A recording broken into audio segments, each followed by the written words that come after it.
अस्सलाम वालेकुम रहमतुल्लाहि व बरकातुहू। दोस्तों, यूएस हिस्ट्री के नेक्स्ट लेक्चर के साथ आपकी खिदमत में हाजिर हैं। इस लेक्चर में हम लोग बात करेंगे the early years westward expansion और रीजनल डिफरेंसेस जो यूएसए के अंदर प्रोड्यूस हुई थी उसके बारे में। देखें, पीछे लेक्चर्स में आपको मैंने बताया था कि एक गवर्नमेंट बनी, उसके बाद उनका कॉन्स्टिट्यूशन बना। कॉन्स्टिट्यूशन के बाद उन्होंने जो अमेरिकन थे उन्होंने एक नए गवर्नमेंट की बुनियाद रखी, अपना कॉन्स्टिट्यूशन बनाया। अब वो क्या कर रहे हैं, अब उस कॉन्स्टिट्यूशन के बाद जो अर्ली ईयर्स थे अमेरिका के वो किस तरह थे। इसके बाद आपका यूएसए हिस्ट्री में एक टॉपिक है द वेस्टवर्ड एक्सपेंशन, ठीक है, उसके बारे में इंशाल्लाह बात करेंगे। और इसके बाद किस तरह रीजनल डिफरेंसेस पैदा हुई वेस्टवर्ड एक्सपेंशन के बाद, उसके बारे में थोड़ा बहुत आइडिया मैं आपको दूंगा। तो चलें स्टार्ट करते हैं लेक्चर को।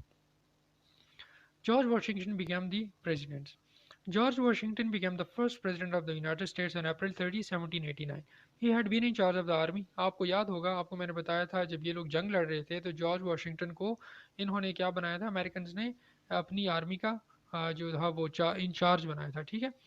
Eight president as president his job was to create a working government. अब इनको जो है वो प्रेसिडेंट बना दिया गया और प्रेसिडेंट की तरह इन्होंने काम करना था, ठीक है, और मुत्तहिद बनाना था अपनी गवर्नमेंट के थ्रू तमाम की तमाम स्टेट्स को। With Congress he created the treasury justice and war department, ठीक है। अब कांग्रेस क्या था, पिछले लेक्चर में आपको मैंने बता दिया था, जो गवर्नमेंट है या जो गवर्नमेंट का नाम है पार्लियामेंट्री सिस्टम का या प्रेसिडेंशियल सिस्टम का या गवर्नमेंट सिस्टम का, या आप समझे यूएसए सिस्टम का जो नाम है वो है कांग्रेस, ठीक है। पाकिस्तान का मजलिस शूरा हमारे पार्लियामेंट का नाम है, उनके पार्लियामेंट का नाम है कांग्रेस, ठीक है जी। कांग्रेस में उनके ये काम थे जॉर्ज वाशिंगटन के, एज ए प्रेसिडेंट ट्रेजरी को संभालना था, जस्टिस प्रोवाइड करनी थी और वॉर डिपार्टमेंट्स के हेड बना दिया गया था इनको, प्रेसिडेंट को। Together the leaders of those departments and others that were founded in later years called the cabinet. आपने कैबिनेट का नाम सुना होगा, ठीक है, काबीना, वफाकी काबीना। काबीना क्या होता है, प्रेसिडेंट के साथ जो भी डिपार्टमेंट जुड़े हुए थे, ट्रेजरी, जस्टिस, वॉर डिपार्टमेंट्स वगैरह वगैरह वगैरह, ये तमाम की तमाम इनके साथ जुड़े हुए थे, ठीक है। तो ये जो थे कैबिनेट कहलाए। One chief justice and five today at associate justice is made of the supreme court. Supreme court बना दी गई, ठीक है जी। सुप्रीम कोर्ट अदालत ने क्या किया, उनका एक चीफ जस्टिस बना दिया गया। The circuit courts and 13 district courts were created. Policies were developed for governing the western territories and bringing them into the union as new state. आसान अल्फाज में आपको मैं फिर बता दूं कि प्रेसिडेंट का काम ये था कि नई गवर्नमेंट बनी है, अब इस गवर्नमेंट को मुत्तहिद रखना ये प्रेसिडेंट का काम था, ठीक है। नई नई गवर्नमेंट है, इसको कैसे आगे चलाया जाएगा, ये प्रेसिडेंट का काम था। George Washington serve 2 4 year terms as president before living office. 2 4 years मतलब है कि पहले ये 4 साल प्रेसिडेंट रहे, उसके बाद दोबारा 4 साल के प्रेसिडेंट रहे, ठीक है। 2 4 टर्म्स के इन्होंने जो है वो सर्विस दी। Only one US president Franklin D Roosevelt has serve more than 2 terms. आपकी इंफॉर्मेशन के लिए बता दूं, जो एक ही सदर था फ्रैंकलिन डी रूजवेल्ट, ठीक है, ये बने थे 3 बार, ठीक है। एक यूएस प्रेसिडेंट 3 बार थे वो बने थे। उसके बाद एक कॉन्स्टिट्यूशन में ये कहा गया कि नो वन में be elected president more than twice, ठीक है। अब प्रेसिडेंट जॉर्ज वाशिंगटन के ऊपर बहुत बड़ी जिम्मेदारी जो थी वो आयद हो गई थी। अच्छा जी, इसके बाद क्या हुआ। The next two presidents, John Adams and Thomas Jefferson, had different ideas about the role of government. जो जॉर्ज वाशिंगटन थे उन्होंने तो बड़े अच्छे खुश उसलूबी से अपने फ़राइज़ सर अंजाम दिए। उनके बाद जो नेक्स्ट प्रेसिडेंट आए, जॉन एडम्स और थॉमस जेफरसन, उनको कुछ डिफ़िकल्टीज़ का सामना करना पड़ा। अब उनके अंदर कुछ मुख्तलिफ आइडियाज़ थे, ठीक है, सबके आइडियाज़ मुख्तलिफ थे। इसी वजह से यूएसए के अंदर पार्टीज़ बनी, ठीक है, पॉलिटिकल पार्टीज़ बनी। आज भी आपको पता है कि अमेरिका के अंदर 2 पार्टीज़ हैं। वो कौन कौन सी पार्टीज़ हैं, ठीक है, डेमोक्रेट्स और रिपब्लिकन्स, ठीक है। तो वो पार्टीज़ कैसे बनी थी, अब ये इस वजह से बनी थी क्योंकि प्रेसिडेंट्स के आइडियाज़ के अंदर थोड़ा सा डिफरेंस आ गया था। John Adams and Alexander Hamilton led the Federalist. Federalist कौन थे, आपको याद होगा पिछले लेक्चर्स में हमने बताया था आपको फेडरलिस्ट के बारे में, ठीक है। फेडरलिस्ट वो थे जो चाहते थे कि फेडरल फॉर्म ऑफ गवर्नमेंट जो है वो यूएसए के अंदर बने। Their supporters included people in trade and manufacturing. They believed in a strong central government. Most of their support was in North, ठीक है। वो सेंट्रल गवर्नमेंट चाहते थे कि सेंट्रल गवर्नमेंट हो, ठीक है, और स्टेट्स को पावर ना दी जाए, ठीक है। ये वो लोग थे जो मालदार थे, सही है, मतलब जो अमीर थे, फ्यूडलिस्ट टाइप लोग थे। वो चाहते थे कि जो स्टेट्स हैं, ठीक है, इनमें ऐसे भी लोग आएंगे, इनको किसी चीज़ का पता नहीं होगा, अगर इनको गवर्नमेंट दे दी गई तो ये मुसीबत खड़ी कर देंगे और मुल्क को बर्बाद कर देंगे। इसीलिए स्ट्रॉन्ग सेंट्रल गवर्नमेंट होनी चाहिए, और जो प्रेसिडेंट होगा या जो सेंट्रल गवर्नमेंट होगी वो इस तरह के लोगों को रखे जो मतलब है दिमागी तौर पर और एक्सपीरियंसड हों बहुत ज़्यादा, ठीक है, वही असल गवर्नमेंट चलाएंगे, ठीक है। तो ये फेडरलिस्ट लोग थे। अब जो जेफरसन थे वो रिपब्लिकन्स के थे, ठीक है, और वो चाहते थे, their supporters include many farmers, वो कहते थे नहीं गरीबों का भी कुछ सोचो, ठीक है, सारे अमीर जो हैं फ्यूडलिस्ट टाइप की का मुआशरा ना बनाओ, जो फार्मर्स हैं असल में तो ये हमारी कौम का सरमाया है, इनको ज़्यादा तवज्जो देनी चाहिए। They did not want a strong central government, they believed in states having more power, वो चाहते थे कि फार्मर्स जो हैं वो आगे आएँ, ठीक है, और स्टेट्स जो हैं उनको ज़्यादा पावर दी जाए, क्योंकि सेंट्रल गवर्नमेंट अगर बन जाती है तो पहले हम लोग ब्रिटिश की ग़ुलामी कर रहे थे, अब सेंट्रल गवर्नमेंट की ग़ुलामी करेंगे, तो ऐसा नहीं होना चाहिए, स्टेट्स को ज़्यादा पावर दो। They had strong support in the south. अब आपको याद होगा, आपको मैंने बताया था जो 13 कॉलोनीज थी उनमें से कुछ नॉर्थ कॉलोनीज थी, कुछ मिडिल कॉलोनीज थी और कुछ साउदर्न कॉलोनीज थी, ठीक है। नॉर्थ वाले जो थे उनका निज़ामी ज़िंदगी कुछ और था, दरमियान वालों कुछ और था, और साउदर्न कॉलोनीज़ का कुछ और था। वो क्या था आप थोड़ी रिवाइज़ करें और फिर आपको समझ आएगी। अगर आपको रिवाइज़ करने के बाद आपको ये समझ आ गई कि साउथ वाले किस चीज़ पे डिपेंड थे, मिडिल वाले और नॉर्दर्न वाले, इस चीज़ को समझें तब हम आगे बढ़ते हैं, ठीक है, क्योंकि आगे ये चीज़ें बार बार रिपीट होंगी। अब 1812 की एक जंग हुई, वॉर ऑफ 1812, ये भी एक बहुत बड़ा टॉपिक है आपके पास, ठीक है, तो इसको समझेंगे ये क्या था। For about 20 years, the United States was friendly to other countries and neutral towards their disputes, but France and Britain again were at war. अब आपको पता है यूएसए जो था वो ब्रिटेन से आज़ाद हो गया था, अब आज़ाद भी हो गया है, 20 साल हो गए हैं, ठीक है, जो प्रेसिडेंट थे वो भी 3 प्रेसिडेंट बदले गए हैं, ठीक है। अब 20 सालों के बाद बड़े अच्छे हालात चल रहे हैं बाकी दुनिया के साथ और तमाम कंट्रीज़ के साथ, यूएसए के बड़े अच्छे हालात हैं, लेकिन यहाँ पर इनका मसला जो बन रहा था वो फ्रांस के साथ था और बरतानिया, ये दोनों हमेशा यूरोपियन कंट्रीज आपको पता है कॉलोनीज के हिसाब से आपस में जंग करते रहते थे। 1812 में दोबारा जो है वो फ्रांस और बरतानिया की जंग हो जाती है, ठीक है। तो जब जंग होती है आपको पता है यूएसए फ्रांस के साथ भी ट्रेड कर रहा था और यूएसए ब्रिटेन के साथ भी ट्रेड कर रहा था। The British navy seized American ships going to France, the French navy seized American ships going to Britain. अब इन्होंने क्या किया, जो ब्रिटिश नेवी था, ठीक है, जो ब्रिटिश नेवी है उन्होंने अमेरिकन शिप्स को बंद कर दिया फ्रांस जाने के लिए, और फ्रांस ने अमेरिकन शिप्स को बंद कर दिया बरतानिया जाने के लिए। अब इन्होंने क्या किया, खामखा अमेरिका को बीच में ले आए, अमेरिका जो था वो तो न्यूट्रल था, लेकिन after years of unsuccessful diplomacy, the United States went to war with Britain in 1812. The battle took place mostly in the northeast states and along the east coast. One part of the British army reached Washington, D.C., the new US capital. Soldiers set fire to the president's mansion. President James Madison fled as the White House burned. अब ये हुआ कि कोई diplomacy कामयाब नहीं हुई, ठीक है, अमेरिकन ने फ्रांस के साथ भी डिप्लोमेटिक रबते किए, बरतानिया के साथ भी किए, लेकिन कोई खातिर ख्वाह नतीजा जो है वो नहीं आया, ठीक है। फ्रांस के साथ अमेरिका के ताल्लुकात अच्छे थे, फ्रांस ने दोबारा यूएसए का साथ दिया और बरतानिया के साथ जंग में इनके साथ साथ दिया, और अमेरिका और बरतानिया दोनों दोबारा जंग में चले गए।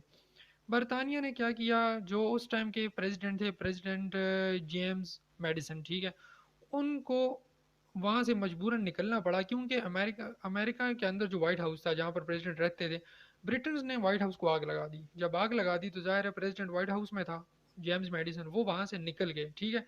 अब जो था वाशिंगटन डीसी जो था, ब्रिटिश आर्मी वहाँ तक पहुँच गई, मतलब ब्रिटिश आर्मी अमेरिकन कैपिटल तक पहुँच गई, लेकिन वहाँ पे उन्होंने कब्जा नहीं किया। The American won important battles in land and sea, weakened and in debt from its recent war with France. Britain signed a peace treaty with the US in 1815. The US victory made sure that Britain wouldn't establish colonies south of the Canadian border. अब क्या हुआ, जब जंग हुई, जंग में बरतानिया को बड़ा नुकसान हुआ, क्योंकि आपको पता है फ्रांस हमेशा बरतानिया के खिलाफ यूएस का साथ देता था। तो इस जंग में दोबारा बरतानिया के साथ जो है वो मसाइल हुए और यूएसए जो था वो जंग जीत गया। जब वो जंग जीत गया, यहाँ पर बरतानिया को उन्होंने ऑर्डर दिया कि इसके बाद आप लोगों ने अमेरिका की तरफ नहीं आना, और जो आपने कॉलोनीज़ बनाई हैं बाकी यूएसए के ऊपर, ठीक है, 13 कॉलोनीज़ को छोड़ के जो बाकी लैंड पर आपने कब्जा किया हुआ है, हम इस कब्जे को छुड़ाएंगे और हम लोग एक्सपैंड करेंगे। That is what we know as we call the westward expansion, ठीक है, यही चीज़ वो वेस्टवर्ड एक्सपेंशन कहलाती है। देखिए अगर आपको मैं नक्शा ड्रॉ करूँ, ठीक है, यहाँ पर ओशन है, ठीक है, ये सारा ओशन है, ठीक है जी, यहाँ पर वो 13 कॉलोनीज़ हैं, सही है, इस ओशन से इस तरफ सारे के सारे यूरोप है, ठीक है, और ये वो 13 कॉलोनीज है। लेकिन अमेरिका जो था वो तो इतनी बड़ी जो थी वो मतलब है कि इतनी खुली ज़मीन थी। अब इस 13 कॉलोनीज के पीछे की जो कहानी थी, यहाँ पर फ्रांस ने और बरतानिया ने अपनी अपनी छोटी छोटी कॉलोनीज बनाई थी। तो इन्होंने ये सोचा, अमेरिकन 13 कॉलोनीज ने, कि हमने तो अभी बरतानिया को शिकस्त दे दी, तो अब ये जो वेस्ट वाली साइड है इसके तरफ हम लोग कूच कर जाते हैं और हम लोग ये कहेंगे कि अब ये जो है इसके ऊपर हम लोग कब्जा जमाएंगे, यहाँ पर आपके कब्जे को हम तुड़वाएंगे। This is called the westward expansion. अब ये थोड़े तगड़े हो गए थे तो बदमाशी करने लग गए थे 13 कॉलोनीज, अब लोग यहाँ पर वेस्टवर्ड एक्सपेंशन करेंगे, ठीक है। तो इस वजह जंग के बाद इनके अंदर थोड़ी सी ब्रेवरी आ गई थी, थोड़े से जो थे वो बहादुर हो गए थे कि हम लोग वेस्ट की तरफ मूव करेंगे। लेकिन क्या हुआ आगे देखते हैं। By 1815, many of the new nation's problem has eased. Under the Constitution, the United States had balanced between liberty and order. The country had low national debt. Much of the continent was left to explore. The country had peace, prosperity, and social progress. The US doubled in size when it bought the Louisiana Territory from France in 1803 and Florida from Spain in 1819. ये आप याद रखें, Louisiana pact या purchase of Louisiana, ये अक्सर औकात paper में आ जाता है, ठीक है जी। लुजियाना किस से खरीदी गई थी ये जगह? ये फ्रांस से खरीदी गई थी 1803 में। इसकी कहानी क्या आप गूगल पर सर्च करें या खुद, इतना इंपॉर्टेंट टॉपिक नहीं है, ठीक है, आप इसको पढ़ लें। स्पेन से ये फ्लोरिडा खरीदा गया और फ्रांस से लुजियाना, ये दो स्टेट्स थी, ठीक है जी, ये खरीदी गई, ठीक है, बड़े कम पैसों में। और 1819 में फ्लोरिडा को। From 1816 to 1821, 6 new states were created. Between 1812 and 1852, the population tripled. आप यहाँ से देख सकते हैं कि किस तरह इन्होंने उन 13 कॉलोनीज़ के, ये जो 13 कॉलोनीज़ इन्होंने यहाँ पर बनाई थी इसके पीछे वेस्ट की तरफ किस तरह लुजियाना और फ्लोरिडा और ये जो आपको बाकी स्टेट्स आजकल नज़र आते हैं, किस तरह अमेरिकन ने इनको भी ख़रीद लिया था और अपने यूनाइटेड स्टेट्स ऑफ अमेरिका में शामिल कर लिया था। अच्छा जी, अब एक चीज़ आई मोनरो डॉक्ट्राइन, ये भी आपसे अक्सर पेपर में पूछा जाता है, मोनरो डॉक्ट्राइन क्या है। अच्छा, अब an important addition to the foreign policy was the Monroe Doctrine. President James Monroe's announcement of the solidarity with newly independent nations in Central and South America was a warning to Europe not to see colonies in Latin America. अच्छा, अब Latin America कौन सा था? Latin America पूरा continent है, ठीक है, अगर आप देखें यूएस है इस तरह है, ठीक है, उसके नीचे जो बाकी ये वाला जो पोर्शन आता है ये दिस इज लैटिन अमेरिका, ठीक है जी। तो ये यूनाइटेड स्टेट्स ऑफ अमेरिका था, पूरा यूनाइटेड स्टेट ऑफ अमेरिका से नीचे मतलब जो लैटिन अमेरिका था, अमेरिकन कॉन्टिनेंट, इसकी तरफ इन्होंने एक्सपेंशन शुरू कर दी थी। उस टाइम के प्रेसिडेंट थे मोनरो, ठीक है, जेम्स मोनरो। उन्होंने ये कहा, इनके अपने कुछ पॉइंट्स थे, ठीक है, ये यूनाइटेड स्टेट्स की फॉरेन पॉलिसी का बहुत इंपॉर्टेंट टॉपिक है। जेम्स मोनरो ने कहा था कि नॉर्थ और साउथ अमेरिका जो है, नॉर्थ ऊपर वाला और साउथ नीचे वाला जो अमेरिका का हिस्सा है, वो are no longer open to colonisation. कोई भी यूरोप का कंट्री, कोई भी यूरोपियन स्टेट, कोई भी यूरोपियन नेशन यहाँ पर आकर कॉलोनीज नहीं बनाएगा, ठीक है, कॉलोनाइजेशन नहीं करेगा। It also declared that the United State would not allow European countries to interfere with independent governments in the Americas. देखें, ये इसलिए किया गया था क्योंकि आपको पता है प्रॉस्पेरिटी आ गई थी, अमेरिका ने वेस्टवर्ड एक्सपेंशन भी कर ली थी। अब ये चाहता था कि ये अपने अंदरूनी मामलात को सेटल करे और अंदरूनी तौर पर मुत्तहिद और स्ट्रॉन्ग हो जाए। इसीलिए मोनरो ने कहा कि अगर यूरोप में या बाकी दुनिया में कोई जंग छिड़ती है, ठीक है, तो हम बिल्कुल भी किसी का साथ नहीं देंगे, हमें ना छेड़ा जाए, हम किसी को नहीं छेड़ेंगे, ठीक है। और उन्होंने ये कहा कि अमेरिका को इसके बाद किसी ने भी कॉलोनी नहीं बनाना, अमेरिका का जितना भी हिस्सा है उसके ऊपर कोई भी यूरोपियन स्टेट कोशिश ना करे कॉलोनी बनाने का, ठीक है। तो ये था मोनरो डॉक्ट्राइन। अच्छा जी, अब क्या हुआ? अब खुशी के दिन जो थे वो इतने ही थे, उसके बाद प्रॉब्लम्स दोबारा राइज होना शुरू हो गए। As the country grew, differences among the state become more obvious. The United States was a country of civilised cities and lawless frontiers. The United States loved freedom but also tolerated slavery. The differences began to create problems. अब ये जो problem था slavery, अब आपको बताया था कि जो नॉर्थ कॉलोनीज थी वो ज़्यादातर डिपेंडेंट थे मतलब है मादनियात के ऊपर, वहाँ पर पहाड़ी सिलसिले थे, और जो साउदर्न थे वो ज़्यादातर एग्रीकल्चर के ऊपर डिपेंडेंट थे। तो अब नॉर्थ वाले कहते थे कि स्लेवरी ख़त्म करो, लेकिन साउथ वाले कहते थे कि नहीं, स्लेवरी कैसे ख़त्म करें, हमारे फार्म्स के अंदर काम करने वाले तमाम स्लेव हैं। अब इस वजह से कुछ प्रॉब्लम इस अमेरिका के अंदर क्रिएट हो गए, ठीक है। अमेरिका के अंदरूनी प्रॉब्लम्स ने आगे जाकर American Civil War, the Civil War of America को जन्म दिया, ठीक है। तो इनके प्रॉब्लम्स दोबारा शुरू हो गए। तो इंशाल्लाह फिर हम लोग नेक्स्ट लेक्चर में अमेरिका सिविल वॉर में कैसे गया था उसके बारे में बात करेंगे। अब आज जो हमने पढ़ा ये आपके सामने कुछ क्विज हैं, आप इस क्वेश्चन के जवाब मुझे दें। Who was the third president of United states? अगर नहीं पता दोबारा स्लाइड देख लें। सेकंड क्वेश्चन है what did the British set on fire during the war of 1812?